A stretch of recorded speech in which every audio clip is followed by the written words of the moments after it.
Today is the day after the US presidential elections.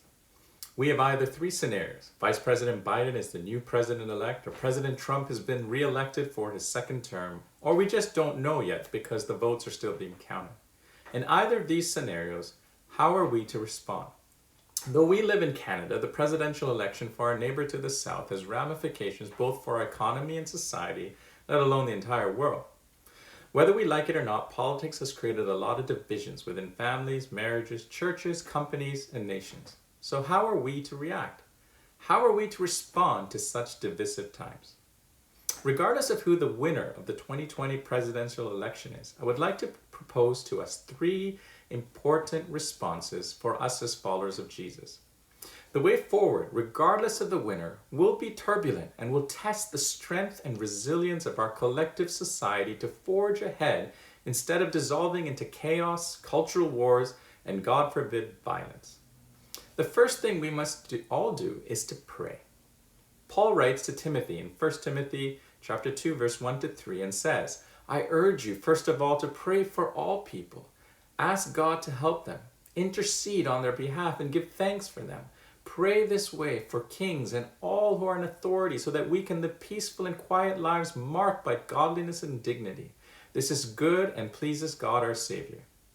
So regardless of your preferred winner, or even if you don't care who the president is, we are all urged to pray for our leaders. Pray for our prime minister, provincial leaders, and local leaders. Pray for world leaders so that we all can live peaceful lives. Jeremiah 29:7 says, Seek the peace and prosperity of the city to which I have sent you as exiles. Pray to the Lord on its behalf, for if it prospers, you too will prosper. Here Jeremiah is encouraging the Jews to pray for the prosperity of Babylon. How can that be? This nation just conquered and destroyed Jerusalem, and now Jeremiah is encouraging the exiles, some of whom may have lost family members due to the cruelty of the Babylonians, to pray for them. It's not easy to pray for those whom we disagree with, but we still should. Regardless of the presidential winner, pray for their prosperity, and pray for the prosperity of the U.S., for if they prosper, we will prosper too. Pray for wisdom to guide our leaders and humility in their governing. The second thing we must do is to show respect and love. Irrespective of the outcome of the election, we are to respect the will and decision of the voters. We must also respect and show kindness to those whom we disagree with politically.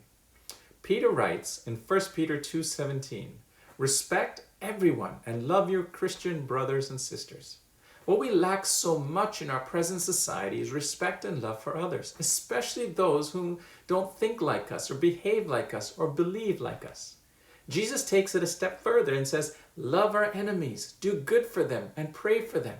Even if our politics has unfortunately seeped so deep in us that we view the other as enemies, people whom are harmful to the social fabric of our nation, we are still called to love. Jesus said that the world will know us as his followers, not by our political party, not by the church we attend, or the doctrines we espouse to, but by the love we show to one another.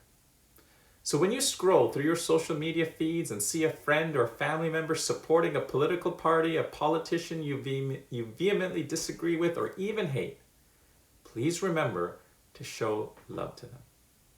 Finally, the last thing we're to do is to place our hope in God. Our hope is not in a political party, a president or prime minister, a pastor, a politician, or a parent. Our hope is in Jesus. Our leaders will fail us, disappoint us, or even implement policies that will harm our livelihoods. We might even desire to see violence and anarchy as a response to create change, but they can never bring about meaningful and beneficial transformation.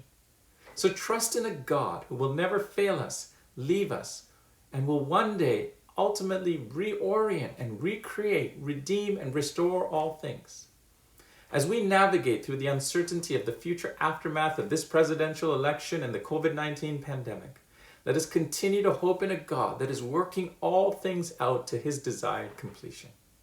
Our hope is not evacuation, that God will suddenly come and sweep us away out of this world. Our hope is not purely optimism, a feeling or mental state that everything is going to be okay one day. Our hope is not in human progress, that our technological and medical advancements will rescue us and create the perfect life.